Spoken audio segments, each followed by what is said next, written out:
अस्सलामुअलैकुम एवरीवन। आज हम देखेंगे पाठ 4 के कार्बन एवं उसके यौगिक। हाइड्रोकार्बन यौगिक किसे कहते हैं, ये कितने प्रकार के होते हैं, वर्णन कीजिए। हाइड्रोकार्बन यौगिक 2 प्रकार के होते हैं। पहले ये समझ लेते हैं कि हाइड्रोकार्बन यौगिक होते क्या है।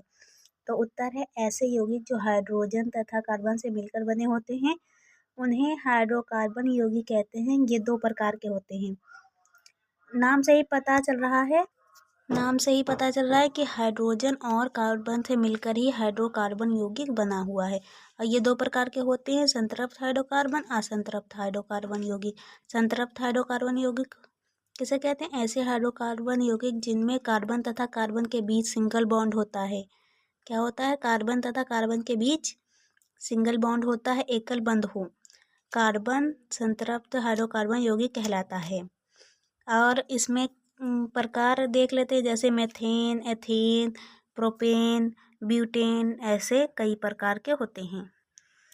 और दूसरा है असंतृप्त हाइड्रोकार्बन यौगिक। तो इसमें लिखेंगे कि ऐसे हाइड्रोकार्बन यौगिक जिनमें कार्बन कार्बन के बीच डबल बॉन्ड होता है या ट्रिपल बॉन्ड होता है, तो असंतृप्त हाइड्रोकार्बन यौगिक कहते हैं। एथिलीन डबल बॉन्ड का है और एसिटिलीन ट्रिपल बॉन्ड का है आदि। और यहाँ पर देखेंगे एल्केन श्रेणी से आप क्या समझते हैं।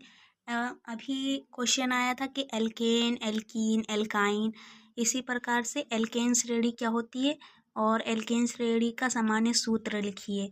तो ये इम्पोर्टेंट बहुत है और हाई स्कूल के लिए बहुत इम्पोर्टेंट है। और पेपर भी 4 मार्च को है। तो उत्तर देख लेते हैं, ऐसे हाइड्रोकार्बन यौगिक जिनमें कार्बन और कार्बन के बीच सिंगल बॉन्ड एकल बंध हो, एल्केन श्रेणी के अंतर्गत आता है। एल्केन श्रेणी का सामान्य सूत्र CnHn+2 होता है, जहाँ N तत्वों की परमाणु संख्या होती है। जैसे यहाँ पर देख सकते हैं एल्केन श्रेणी, तो सबसे पहले मेथेन आता है, उसके बाद एथेन, फिर प्रोपेन। तो मेथेन में कार्बन 1 होता है, हाइड्रोजन 4 होते हैं। और एथेन में कार्बन 2 होते हैं, हाइड्रोजन 6 होते हैं। ये इम्पोर्टेंट है, ये याद करना पड़ेगा।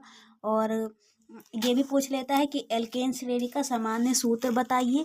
तो ये जो सामान्य सूत्र या संरचना बताएगा, सामान्य सूत्र तो ये होगा और संरचना कहेगा तो यहाँ पास ये जो संरचना है इसे प्रदर्शित किया जाएगा। ठीक, अब एक कार्बन के साथ 4 हाइड्रोजन है, तो 1 कार्बन है और 4 हाइड्रोजन है। ठीक, और 2 कार्बन के साथ 6 हाइड्रोजन होंगे। इधर देखते हैं, 2 कार्बन के साथ 1, 2, 3, 4, 5 और 6 हाइड्रोजन। ऐसे प्रोपेन है, इसमें 3 कार्बन और 8 हाइड्रोजन है। तो 1, 2, 3 और 3 इधर और 7 और 8 प्रोपेन में। ऐसे ही ब्यूटेन में है और पेंटेन में, हेक्सेन में, ऐसे ही हम याद करेंगे और समझेंगे।